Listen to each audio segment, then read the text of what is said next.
video yang judulnya apa jadinya dunia tanpa aturan. Kacau sekali kan? Bisa aja terjadi pembunuhan, bisa aja terjadi perampokan karena nggak ada aturan. Kalian bermain sepak bola pun ada aturannya tidak? Ada. Kalau bola kena tangan, namanya biasanya hand. Nah, biasanya kalau kalian ada anak yang kena bolanya menyentuh tangan kemudian nggak ngaku, kalian suka nggak itu? Tidak. Orang main sepak bola aja ada aturannya. Kalau bolanya ditendang kemudian keluar lapangan, biasanya namanya bolanya out. Dan harus dilempar ke kawan. Itu permainan saja ada aturannya, apalagi dunia ini. Maka peraturan itu sangat penting. Nah sekarang guru akan memerintahkan kepada kalian lagi, kalian tulis peraturan apa yang kalian inginkan berada di kelas kita ini. Tulis sebanyak-banyaknya. Ya, peraturannya contohnya dilarang membuat sampah di dalam kelas. Ya kan? Itu contohnya. Nah, setelah kalian mencatat, coba kalian tempelkan di sebelah sini apa yang barusan kalian tuliskan. Mulai dari tadi.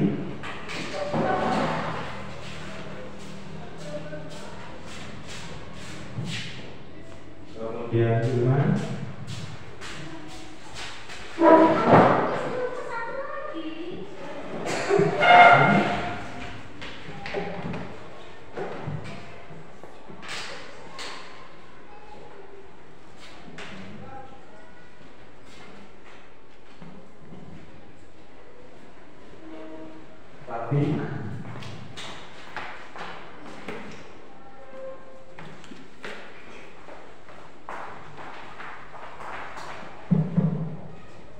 Kemudian Adi,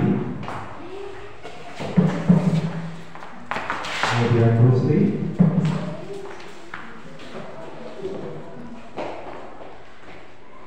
Firman, April.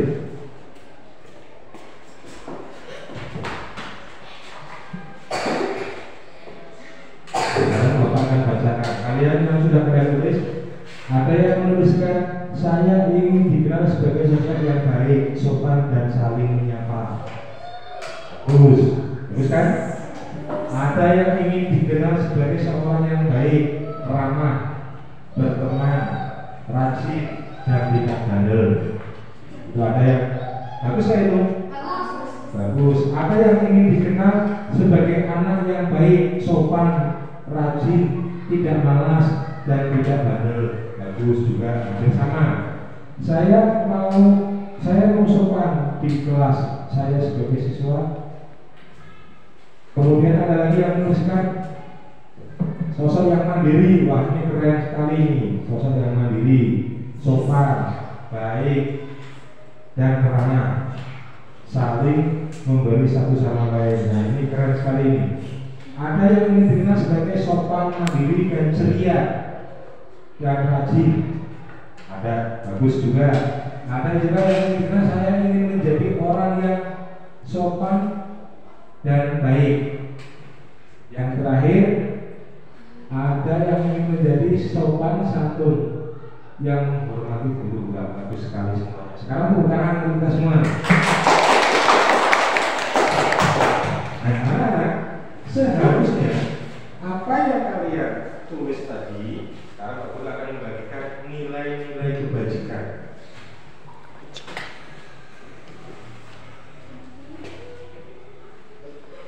Nilai-nilai kebajikan bisa kalian lihat di tulisan yang Pak Guru bagikan ataupun di papan tulis ini.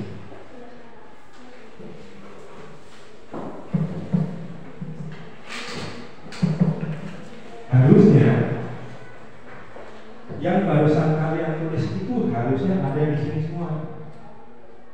Harusnya keinginan kalian itu ada nilai peduli, ada nilai keterusterangan, kebersihan, komitmen, belas kasih, percaya diri. Kemudian ada yang bersahaja, rendah hati, gotong royong, pengertian. toleransi, bijaksana, tanggung jawab. Ini harusnya nilai-nilai kalian itu ada di sebelah sini yang saya tulis. Nah, setelah yang kalian tulis tadi, sekarang kita akan menonton sebuah video yang judulnya Apa Jadinya Jika Dunia Tanpa Aturan. Kita akan lihat videonya seperti apa sih? Apa jadinya dunia tanpa aturan? Oke. Kalau kalian harus pilih, mana yang lebih penting? Penjara seumur hidup atau hukuman? Coba jawab dan ceritain alasan kalian di kolom komentar. Oke, mungkin. Nah, kalian barusan nonton tadi video yang judulnya Apa Jadinya Dunia Tanpa Aturan. Kacau sekali kan? Bisa aja terjadi pembunuhan, bisa aja terjadi perampokan karena nggak ada aturan. Kalian bermain sepak bola pun ada aturannya tidak? Ada. Kalau bola kena tangan, namanya biasanya Nah, biasanya kalau kalian ada anak yang kena bolanya menyentuh tangan kemudian nggak ngaku, kalian suka nggak itu? Tidak. Orang main sepak bola aja ada aturannya. Kalau bolanya ditendang kemudian keluar lapangan, biasanya namanya bolanya out. Dan harus dilempar ke kawan. Itu permainan saja ada aturannya, apalagi dunia ini. Maka peraturan itu sangat penting. Nah, sekarang guru akan memerintahkan kepada kalian lagi, kalian tulis peraturan apa yang kalian inginkan berada di kelas kita ini. Tulis sebanyak-banyaknya.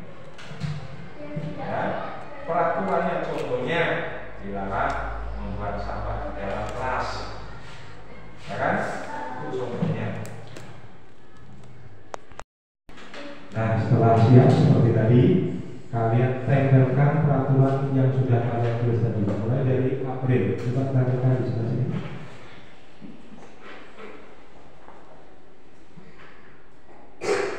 Dan Firman.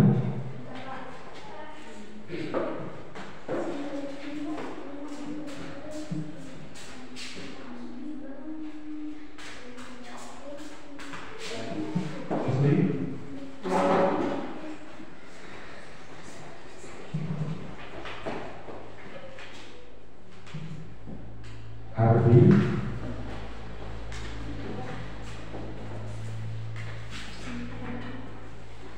kemudian Raffi,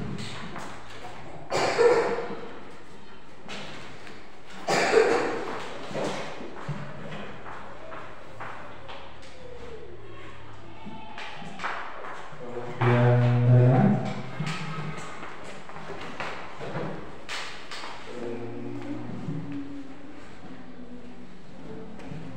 kemudian Ilman,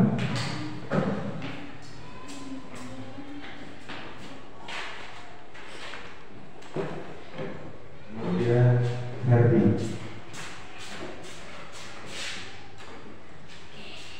Oke, sekarang guru akan bacakan peraturan yang sudah saya tulis.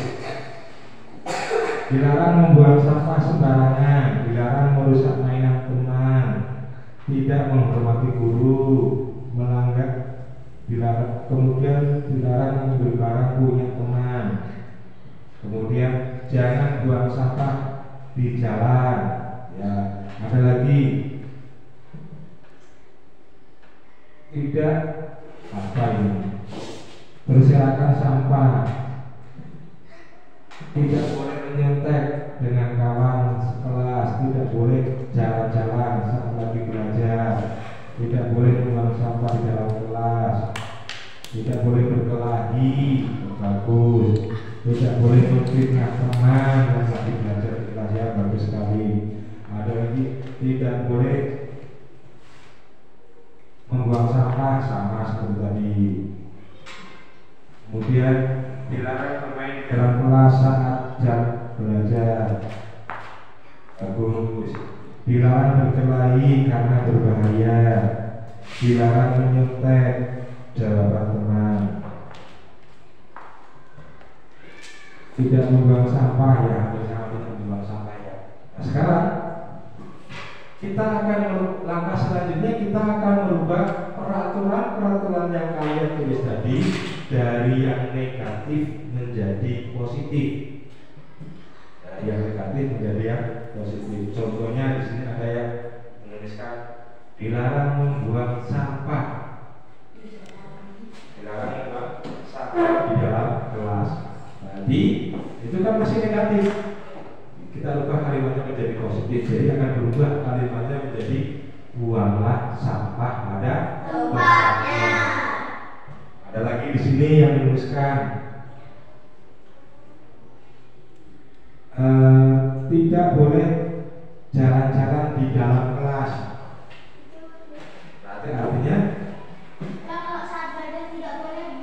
berarti kalimat positifnya berubah jadi tetap duduk di dalam kelas. Ada lagi di sini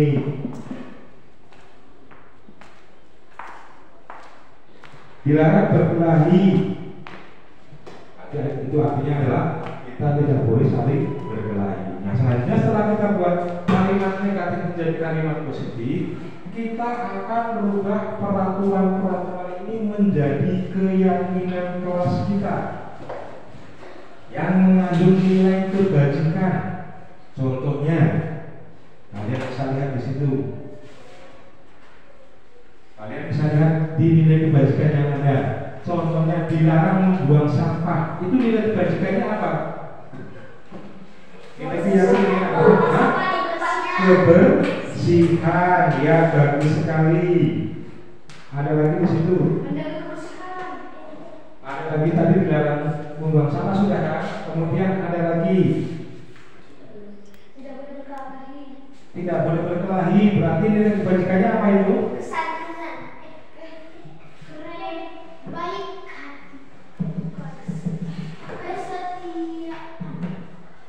Apa?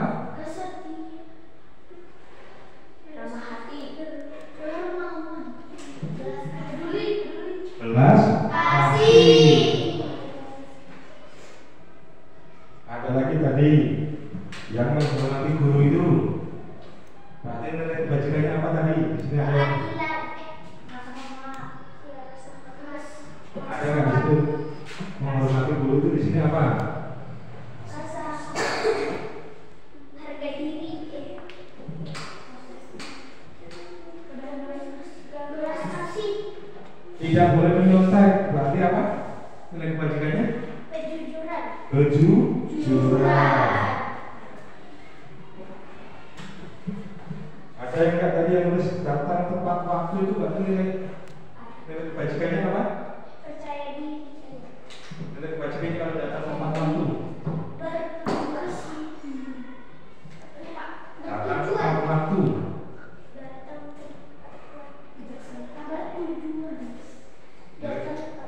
Datang tepat waktu. Nilai kebajikannya apa itu?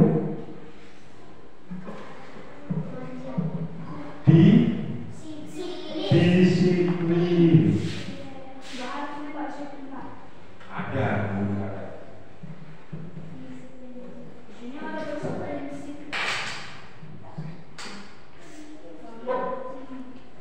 Kemudian ada lagi tadi yang menuliskan belas kasihan ada.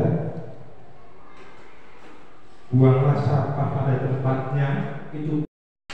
Nah sekarang mari kita kesepakati lagi kesepakatan keyakinan kelas yang sudah kita buat. Sudah guru tempelkan di kertas ini. Sekarang kalian tinggal menandatanganinya. Bukan satu-satu, kalian tanda tangan di sini. Di kesepakatan kita yang sudah kita sepakati. Mulai dari tadi.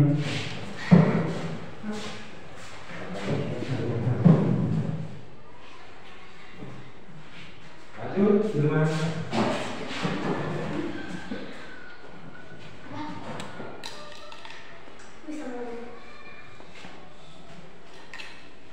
Lanjut, silakan.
kalian menandatangani keyakinan kelas kita ini, berarti ini sudah resmi kita berlakukan di kelas ini selama 1 semester ke depan.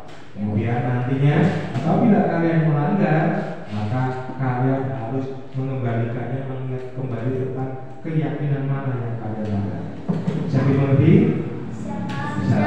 Demikian saja untuk pembuatan keyakinan kelas pada kali ini. Pak Guru akhiri. Wassalamualaikum warahmatullahi wabarakatuh.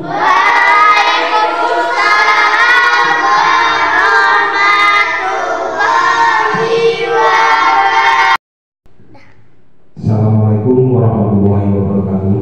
Waalaikumsalam warahmatullahi wabarakatuh. Bismillahirrahmanirrahim. Rabbi shrah li sadri wa yassir li amri wahlul 'uqdatam min lisani yafqahu qawli. Amma ba'du. Yang terhormat Bapak Kepala Sekolah SD Negeri 8 Aturintan, yang terhormat Bapak Ibu Dewan Guru SD Negeri 8 Aturintan, pertama-tama marilah kita panjatkan puji syukur kehadirat Allah Subhanahu wa taala yang telah memberikan rahmat, taufik, hidayah serta inayahnya kepada kita sekalian, sehingga pada siang hari ini kita bisa berkumpul di ruangan ini dengan tidak ada halangan suatu apapun dalam rangka diseminasi budaya positif modul 1.4.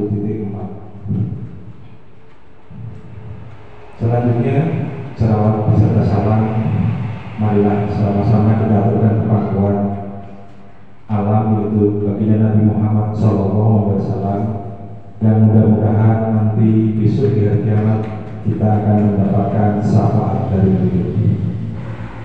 Bapak Ibu Dewan Guru SD Negeri 8 Aturintan yang saya hormati, jadi di forum ini mari kita sama-sama belajar, saling berkolaborasi, saling mendukung demi mewujudkan disiplin positif di SD Negeri 8 Aturintan.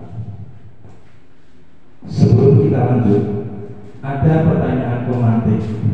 Kira-kira menurut Bapak Ibu, hukuman dapat mendisiplinkan anak itu betul atau salah? Yang kedua, pemberian hukuman dengan hal positif seperti membaca atau membersihkan halaman sekolah dapat meningkatkan disiplin anak. Setuju atau enggak itu? Setuju. Kemudian yang ketiga, memberi penghargaan dapat meningkatkan motivasi belajar anak. Setuju? Setuju. Setuju. Itu pemikiran kita selama ini. Jadi terhadap ini, hukuman dapat mendisiplinkan anak. Selama ini kita memikir itu setuju. Memberikan hadiah itu setuju. Namun kenyataannya itu adalah kurang tepat. Ya, kurang tepat untuk saat ini.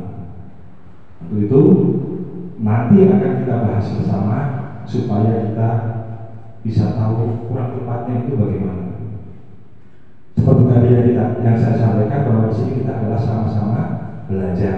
Karena pada saat ini mungkin Bapak Ibu sudah pernah mendengar jargon atau slogan guru itu adalah pembelajar sepanjang hayat.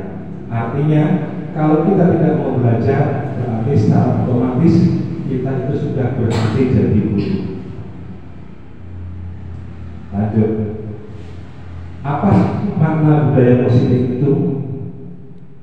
Kita mulai. Budaya positif di sekolah yaitu nilai-nilai dan kebiasaan-kebiasaan di sekolah yang berpihak pada peserta didik agar mereka dapat berkembang menjadi pribadi yang kritis, penuh hormat, dan bertanggung jawab. Dan ini adalah budaya positif yang kemungkinan mulai saat ini berkembang di seluruh negeri. Selanjutnya dalam budaya positif itu ada beberapa konsep. Yang pertama paradigma baru, yang keduanya konsep disiplin, yang ketiganya motivasi perilaku manusia, yang ketiganya keyakinan kelas, yang keempatnya pemenuhan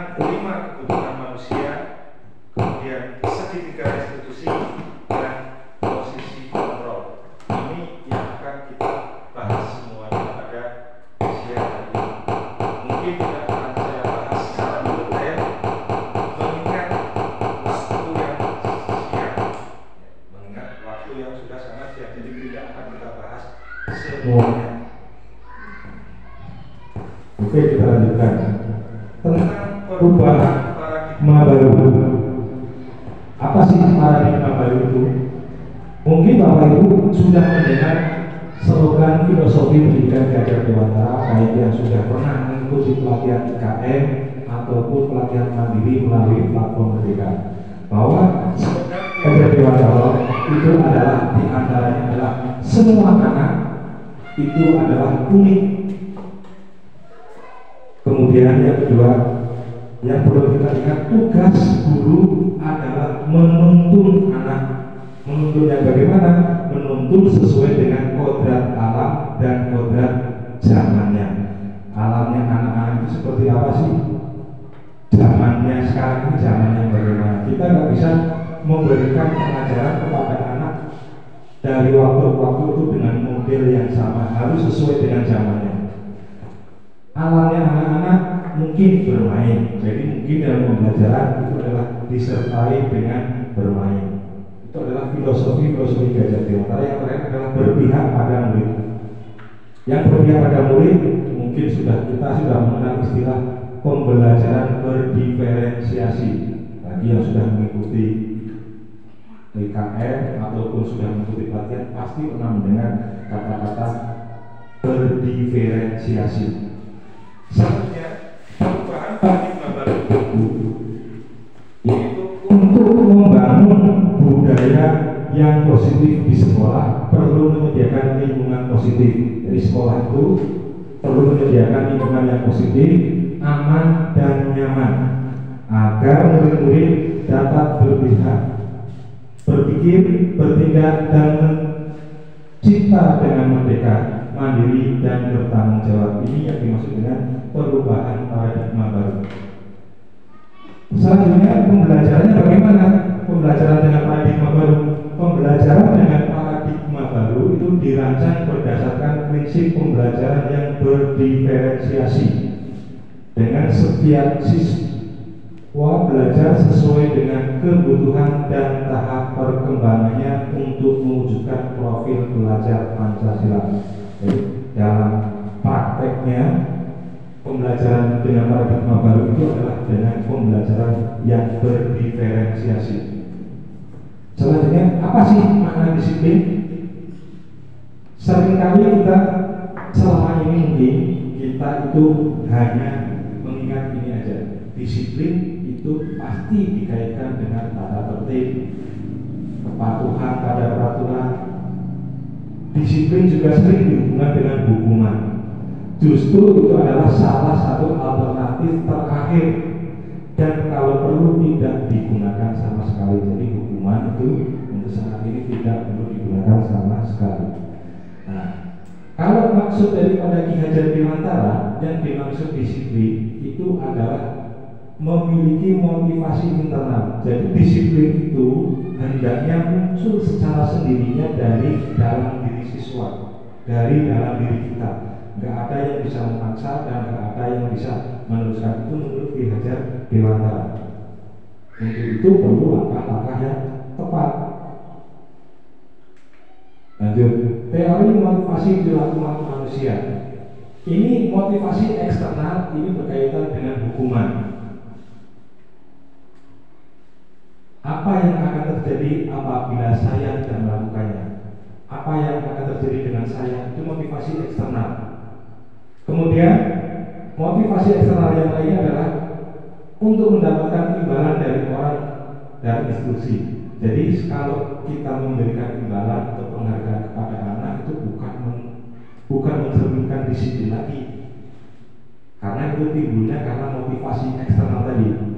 Yang diharapkan itu adalah motivasi internal. Itu tujuan disiplin positif yang muncul dari dalam diri siswa. Munculnya karena apa? Karena ingin menghargai diri sendiri, menjadi insan sesuai harapan mereka. Misalnya dengan perkataan saya ingin menjadi orang seperti apa bila saya melakukannya. Itu motivasi yang diharapkan muncul dari diri siswa. Ini adalah konsep disiplin dengan identitas gagal. Hukuman itu membuat tidak nyaman. Hukuman membuat murid menjadi takut, sifatnya memaksa, hukuman itu sifatnya malah menyembunyikan kesalahan sehingga murid merasa rendah diri. Penghargaan itu pun bisa mematikan kreativitas dan juga bisa menghukum. Mengenai identitas gagal ini bisa kita saksikan video berikut ini.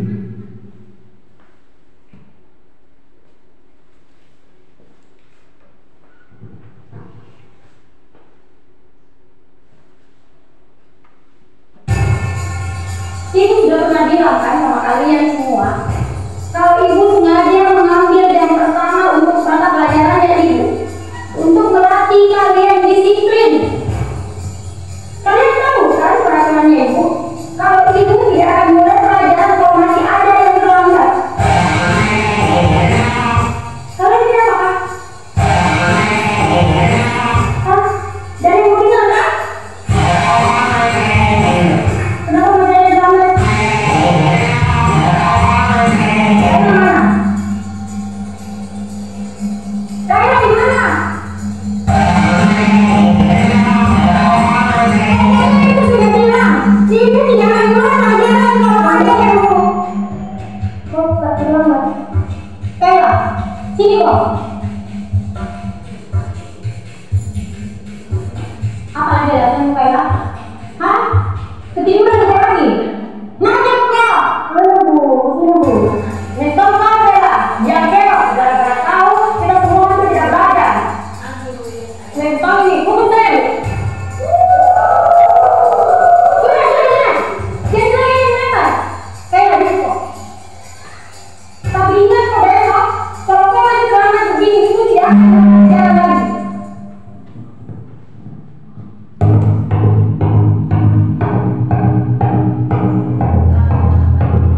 Selamat pagi anak-anak.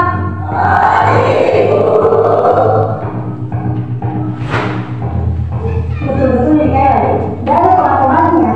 Kemarin sudah diuntali 3 kali terlambat masuk kelas. Ada yang tahu mana Kayla? Kok tak terlambat? Tidak usah banyak alasan. Begini kapan? Sepanjang perjalanan ibu hari ini, kok berdiri terus di depan? Nenek terlambat sih. Itu pakai mana? Pakai mana?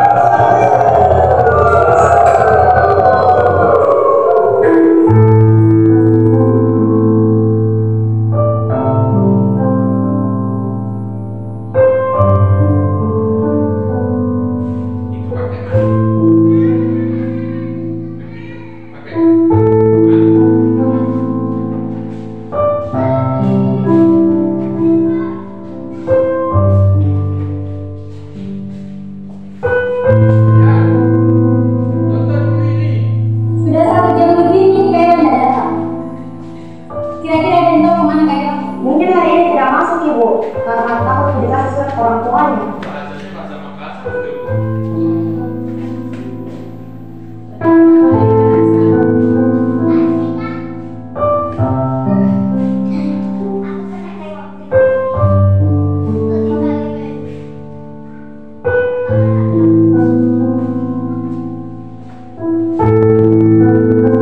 Pagi anak-anak.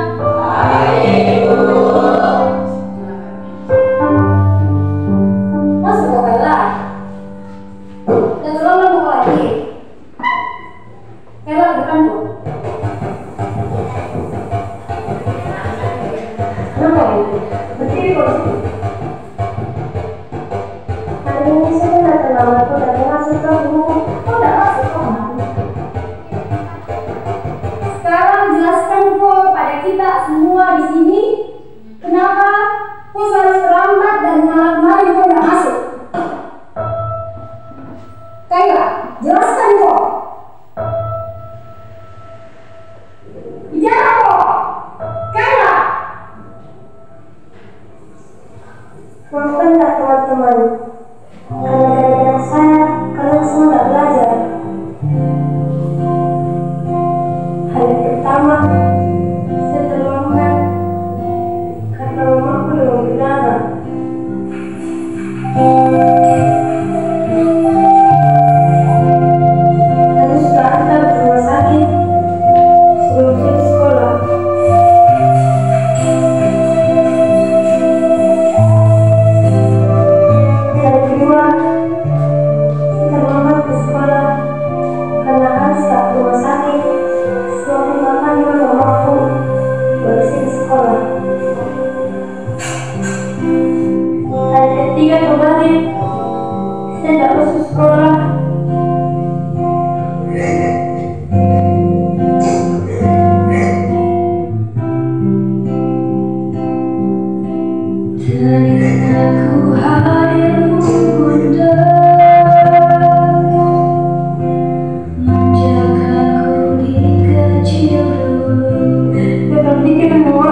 Jadi bagaimana Bapak Ibu setelah yang tadi itu adalah identitas yang gagal karena kita cuma bisa menghukum saja tanpa melihat apa sih sebenarnya atau kenapa sih siswa itu berlambat.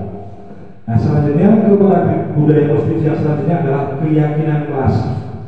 Keyakinan kelas ini adalah nilai-nilai kebajikan atau prinsip-prinsip universal yang disepakati bersama secara universal. Menurut Gosen, keyakinan kelas akan lebih memotivasi seseorang dari dalam diri. Jadi ini yang tadi kita sepakati. Tadi kita menyepakati bahwa hendaknya disiplin itu munculnya dari dalam diri atau intrinsik. Dengan keyakinan kelas inilah diharapkan akan muncul motivasi dari dalam diri siswa. Selanjutnya pembentukan keyakinan kelas. Keyakinan kelas itu berbeda dengan peraturan. Pembentukannya dimulai dari bersifat abstrak daripada peraturan yang lebih rinci dan konkret. Kalau keyakinan kelas itu enggak serinci daripada peraturan kelas. Kemudian pernyataan keyakinan kelas senantiasa dibuat dalam bentuk positif. Keyakinan kelas hendaknya tidak terlalu banyak sehingga mudah diingat dan dipahami. Semua warga kelas sebaiknya ikut berkontribusi dalam membuat kegiatan kelas lewat curah pendapat. Kalau peraturan kelas tidak melibatkan warga kelas, tapi kalau keyakinan kelas itu melibatkan warga kelas dari segi pembentukannya. Ini selanjutnya adalah perbedaan antara peraturan dan keyakinan kelas. Misalnya peraturannya selalu kembalikan buku tempatnya, keyakinan kelasnya berubah jadi tanggung jawab. Dilarang mengganggu orang lain, itu biasanya peraturan kelas. Keyakinan kelasnya adalah menghormati orang lain dan diri sendiri. Hadir di sekolah 15 menit sebelum pembelajaran, itu peraturan. Tapi setelah jadi keyakinan kelas berubah menjadi menghormati orang lain, komitmen pada tujuan atau berkomitmen. Kemudian dilarang melakukan kekerasan, itu peraturan. Kalau sudah berubah jadi keyakinan kelas, berubah menjadi keselamatan, menghormati orang lain. Dilarang menggunakan narkoba, itu peraturan. Kalau sudah jadi keyakinan kelas, itu namanya kesehatan. Bergantian atau menunggu giliran, itu peraturan. Keyakinan kelasnya menjadi menghormati orang lain, kesabaran. Jangan berlari di kelas, itu peraturan. Keyakinan kelasnya keselamatan. Nah, sekarang Bapak Ibu bisa mencermati di sini. Menurut Bapak Ibu, tindakan-tindakan ini termasuk hukum, yang mana yang termasuk hukuman dan yang mana yang termasuk konsekuensi. Mencatat 100 kali dalam buku kalimat, saya tidak akan terlambat lagi karena terlambat ke sekolah. Itu termasuk hukuman atau konsekuensi. Kemudian lari mengelilingi lapangan basket 2 kali karena terlambat hadir di sekolah. Apakah itu hukuman atau konsekuensi? Murid diminta push up 15 kali karena tidak menggunakan masker ke sekolah. Itu termasuk hukuman atau konsekuensi? Kira-kira yang nomor 1 ini hukuman atau konsekuensi ini, Ibu? Konsekuensi. Yang nomor 2? Hukuman. Yang nomor 3? Hukuman. Yang nomor 4? Konsekuensi. Yang nomor selanjutnya? Konsekuensi lagi. Mengenakan sepatu harian di sekolah karena tidak mengenakan sepatu hitam. Hukuman atau konsekuensi ini? Lari mengambil lapangan basket 2 kali karena terlambat 10 menit untuk pelajaran sekolah. Kita lihat mana yang hukuman dan mana yang konsekuensi. Ternyata kalau pelajaran penjas lari karena terlambat itu konsekuensi. Tapi kalau yang di sini ini karena bukan pelajaran penjas, itu hukuman. Nah, ini adalah perbedaan hukuman dan konsekuensi. Kalau hukuman itu sesuatu yang menyakitkan, harus terjadi. Kalau konsekuensi sesuatu harus terjadi, tidak menyakitkan. Misalnya mengganti buku teman yang dirobek, itu konsekuensi. Karena istilahnya kalau tidak menyakiti. Membuat anak sakit fisik maupun hati untuk jangka lama. Tapi kalau konsekuensi membuat anak merasa tidak nyaman dalam jangka waktu pendek. Efeknya cuma pendek nih. Tidak nyamannya cuma pendek kalau konsekuensi. Tapi kalau hukuman efeknya sangat lama. Kemudian anak malah membenci kedisiplinan kalau hukuman. Tapi kalau konsekuensi anak malah menghargai disiplin. Kemudian hukuman itu paksaan. Kalau konsekuensi ini adalah stimulus atau tanggapan. Hukuman mendorong anak menyakiti diri sendiri. Kalau konsekuensi mendorong anak agar mudah menyesuaikan diri. Kemudian hukuman konsep diri yang buruk, konsekuensi adalah konsep diri yang baik. Hukuman anak belajar untuk menyembunyikan kesalahan. Tapi kalau konsekuensi anak belajar untuk mematuhi peraturan. Kalau hukuman marah, merasa bersalah, dipermalukan, merasa tak dihargai. Tapi kalau konsekuensi kehilangan hak, dibuat tidak nyaman, diasingkan untuk sementara atau tempo. Lanjut. Pada dasarnya setiap anak ketika melakukan pelanggaran itu mereka hendak memenuhi kebutuhan mereka. Secara umum kebutuhan manusia itu ada 5, yaitu bertahan hidup, rasa kasih sayang, penguasaan, kebebasan, kesenangan. Jadi kalau ada anak yang misalnya kurang sesuatu atau kurang belajarnya, mungkin kita bisa cross check di bagian ini. Dia butuh apa sih?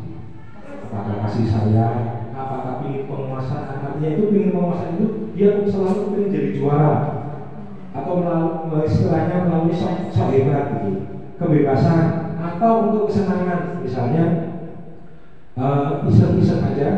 Ketika dia ada di dalam kantin, iseng melempar temannya dengan menggunakan pisang yang dia makan misalnya. Itu kan tujuannya dia sebetulnya untuk kesenangan, tapi dia melakukan kesalahan dengan melempar temannya tadi. Selanjutnya kebutuhan yang 5 tadi kita akan jabarkan satu-satu. Yang pertama kebutuhan bertahan hidup atau survival adalah kebutuhan yang bersifat fisiologis untuk bertahan hidup, misalnya kesehatan, rumah, dan makanan. Selanjutnya kebutuhan kasih sayang. Kebutuhan untuk disayangi dan diterima meliputi kebutuhan akan hubungan dan koneksi sosial, kebutuhan untuk memberi dan menerima, kasih sayang, dan kebutuhan untuk merasa menjadi bagian dari suatu kelompok. Itu untuk kebutuhan kasih sayang. Selanjutnya untuk penguasaan. Kebutuhan ini berhubungan dengan kekuatan untuk mencapai sesuatu, menjadi kompeten, istilahnya menjadi juara, ingin di atas temannya. Itu namanya kebutuhan penguasaan. Lanjut kebutuhan kebebasan. Berarti kalau kebutuhan kebebasan ini adalah kebutuhan untuk kemandirian atau otonomi, memiliki pilihan dan mampu mengendalikan arah hidup seseorang. Yang terakhir adalah kebutuhan kesenangan, adalah kebutuhan untuk mencari kesenangan, bermain dan tertawa. Nah, sekarang kita ke budaya positif selanjutnya, yaitu restitusi. Apa sih restitusi itu? Restitusi adalah proses menciptakan kondisi bagi murid untuk memperbaiki kesalahan mereka. Jadi untuk memperbaiki kesalahan murid itu kita menggunakan restitusi. Ciri-ciri restitusi ada 9 ciri. Yang pertama, bukan untuk menebus kesalahan, namun untuk belajar dari kesalahan. Yang kedua, memperbaiki hubungan. Yang ketiga, tawaran atau bukan paksaan. Yang keempat, mencari kebutuhan dasar yang mendasari tindakan. Jadi ini ada kaitannya dengan kelima kebutuhan manusia tadi. Kemudian memperbaiki diri. Ciri yang ke-6 yaitu fokus pada karakter bukan tindakan, menuntun untuk melihat ke dalam. Kemudian restitusi, fokus pada solusi. Yang terakhir, restitusi mengembalikan murid yang berbuat salah pada kelompoknya. Untuk menjalankan restitusi itu menggunakan yang namanya segitiga restitusi. Langkahnya yang pertama adalah menstabilkan identitas. Jadi kita panggil anaknya, kemudian kita stabilkan identitasnya dengan perucapan misalnya, setiap orang pasti pernah melakukan kesalahan. Wajar kok kalau kamu melakukan itu. Misalnya, kamu bukan satu-satunya yang pernah melakukan ini kok. Dulu Pak ada yang lain. Itu namanya pada tahap menstabilkan identitas. Tahap selanjutnya adalah validasi tindakan yang salah. Tahap tindakannya seperti apa? Misalnya, kamu tentu punya alasan mengapa melakukan itu. Atau dengan perkataan, adakah cara yang lebih efektif untuk mendapatkan apa yang kamu butuhkan? Itu pada tahap validasi tindakan. Yang terakhir adalah menanyakan keyakinan. Contoh pertanyaannya adalah, keyakinan kelas apa yang telah kita sepakati? Atau kamu ingin menjadi orang seperti apa? Itu pada tahap yang terakhir, menanyakan keyakinan. Nah, sekarang posisi kontrol. Mungkin ini ada 5 posisi kontrol. Mungkin selama ini posisi kontrol kita itu ada di penghukum. Padahal posisi kontrol itu bermacam-macam. Ada penghukum, ada pembuat merasa bersalah, ada sebagai teman, ada pemantau, ada manajer. Diharapkan kita ini berada di posisi manajer. Nah, kita bahas satu-satu. Yang penghukum itu yang seperti apa? Yang penghukum itu bisa menggunakan hukuman fisik maupun verbal. Contohnya perkataan misalnya, patuhi aturan saya, atau awas kamu, atau mungkin kamu nih selalu saja salah.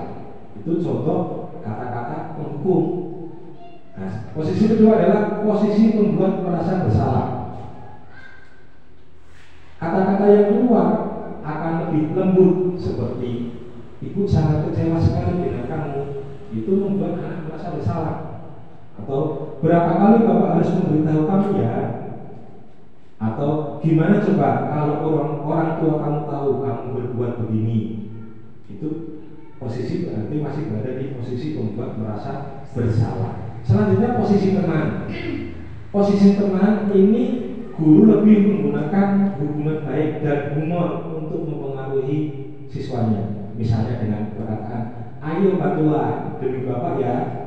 Atau ayo ingat tidak bantuan bapak selama ini. Ya sudah, kali ini tidak apa-apa, nanti ibu bantu bereskan. Itu perkataan-perkataan seperti itu contoh pada posisi teman. Selanjutnya posisi pemantau. Nah, posisi pemantau ini berdasarkan pada peraturan-peraturan dan konsekuensi. Misalnya dengan pertanyaan, peraturannya apa? Apa yang telah kamu lakukan? Sanksi atau konsekuensinya apa? Itu adalah posisi pemantau. Nah, yang terakhir inilah yang diharapkan terjadi di sekolah-sekolah ataupun yang diharapkan yang dimiliki oleh semua guru, bahwa posisi guru hendaknya pada posisi manajer. Misalnya seorang manajer itu akan berkata, apa yang kita yakini? Apakah kamu meyakininya? Untuk menunjukkan kasus seperti ini ada contohnya, posisi sebagai teman, posisi sebagai manajer, maupun posisi sebagai pembuat kesalahan. Mari kita lihat videonya atau contohnya. Kita berada di posisi yang mana? Apakah di pemantau ataukah di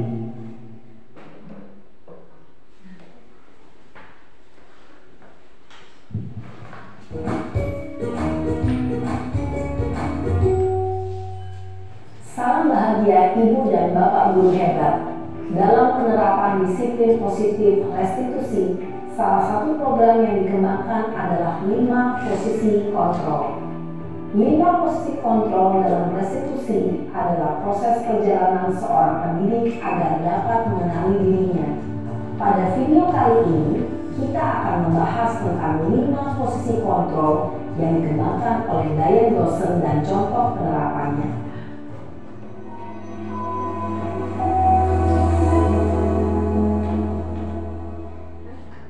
5 posisi kontrol itu adalah 1. Posisi penghukum, 2. Posisi pembuat merasa bersalah, 3. Posisi teman, 4. Posisi pemantau atau monitor, dan 5. Posisi manajer. Untuk lebih memahami kelima posisi tersebut, mari kita saksikan kasus Naren yang terlambat hadir 20 menit di sekolah dan melihat bagaimana kelima posisi kontrol dalam menghadapi masalah tersebut.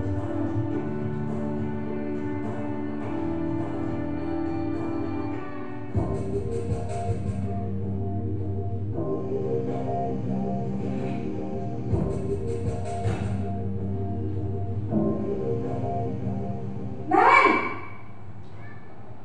Sini kamu! Selamat pagi, Bu. Selalu terlambat. Kamu deh, pasti terlambat. Maaf, Bu. Saya... Apa? Apa coba? Alasan kamu apa lagi? ini posisi sebagai Kapan sih penghukum kamu ya? tidak terlambat? Malas sekali ya kamu jadi anak. Saya... Dasar pemalas. Gak kapok-kapok sih kamu. Sudah berapa kali terlambat? Sana, kamu keliling lapangan basket 2 kali. Kenapa saya harus keliling lapangan basket, Bu? Kenapa? Kamu melawan ibu. Berani-beraninya jawab. Sudah terlambat, masih berani jawab pula. Sekarang, keliling lapangan basket 5 kali sekalian. Biar kapok. Cepat. Pergi sana ke lapangan basket. Posisi penghukum biasanya berbicara dengan nada tinggi, menghardik, menunjuk-nunjuk, menyakiti, dan menyindir. Hukuman bisa berupa fisik maupun psikis. Ibu dan Bapak Guru hebat, dampak yang terjadi pada murid ketika guru berada pada posisi penghukum adalah murid cenderung akan memberontak, bahkan menyimpan dendam.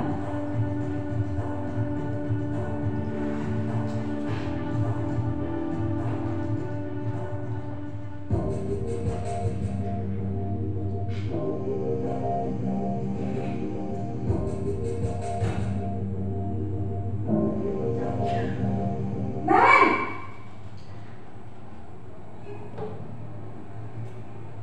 Selamat pagi, Bu. Naren. Kamu kenapa terlambat lagi, nak? Ya Tuhan, Naren. Kamu senang ya bikin ibu susah ya? Kalau kamu terlambat lagi, nanti ibu yang ditegur bapak kepala sekolah, nak. Disangka ibu tidak bisa membina kamu. Duh, gimana ini? Maaf, Bu. Duh, Gusti Naren. Kamu suka ya kalau ibu tegur bapak kepala sekolah? Terus, sekarang ibu harus tulis apa yang di buku absen? Ini kamu sudah sering terlambat loh. Ibu harus apa coba? Maaf, Bu. Maaf sekali. Ya sudah, lain kali jangan bikin ibu susah lagi ya nak ya. Ibu tidak akan kuat lagi kalau kamu begini terus. Bisa jantungan kalau ibu ditegur bapak kepala sekolah. Sana cepat ke kelas. Maaf ya Bu, maaf sekali. Posisi pembuat rasa bersalah berbicara dengan nada tenang, cenderung lembut. Namun kata-kata yang diutarakan membuat murid merasa menjadi orang yang gagal, memandang buruk dirinya sendiri, merasa tidak berharga, dan tidak sanggup membahagiakan orang lain.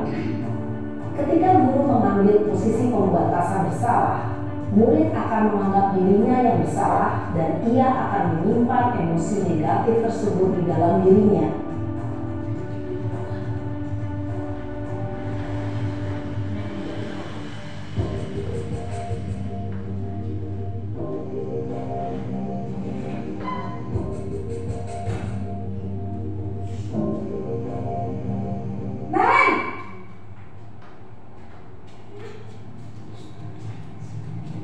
Selamat pagi Bu. Wah, sudah jam berapa ini nak? Terlambat lagi ya sayang. Iya Bu, habis ibu saya lupa bawa motor saya Bu. Kamu malah menyalahkan ibu kamu. Kamu bukannya anak yang larinya paling kencang. Kok terlambat sih? Iya Bu, saya memang terlambat bangun tadi. Jadi biarpun saya lari kencang, tetap gak kekejar Bu. Ya sudah sana. Nanti lain kali larinya lebih kencang lagi ya. Biar gak terlambat lagi.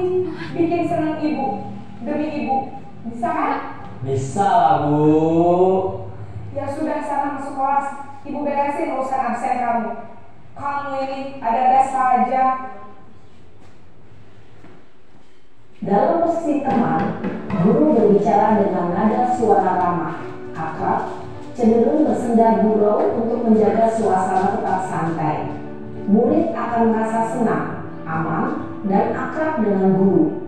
Identitas yang tercipta adalah identitas sukses atau berhasil. Namun, perlu diingat, karena ini masih dorongan eksternal, maka ada faktor ketergantungan dari murid kepada orang tertentu. Di sini guru absennya, sehingga di lain waktu murid bisa berperilaku baik, namun hanya kepada orang-orang tertentu saja.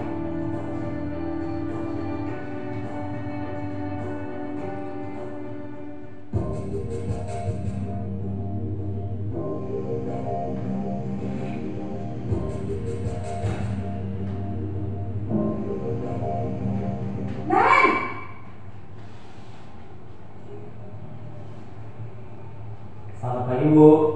Naren, apa peraturan sekolah kita tentang jam berapa kita harus masuk sekolah, nak? Kita harus di sekolah jam 7 Bu.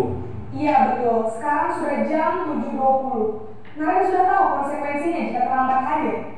Paham Bu, saya harus tinggal kelas pas jam istirahat selama 20 menit. Iya benar, konsekuensinya demikian. Jadi nanti jam 9.30 pas istirahat, kamu harus tinggal di kelas, kerjakan tugas tambahan untuk ketertinggalan kamu, ya? Baik Bu. Posisi pemantau mengandalkan penghitungan atau data untuk mengontrol murid. Guru mengarahkan murid berdasarkan peraturan dan konsekuensi. Seorang pemantau menunjukkan bahasa tubuh dan ekspresi wajah yang datar dan cenderung formal.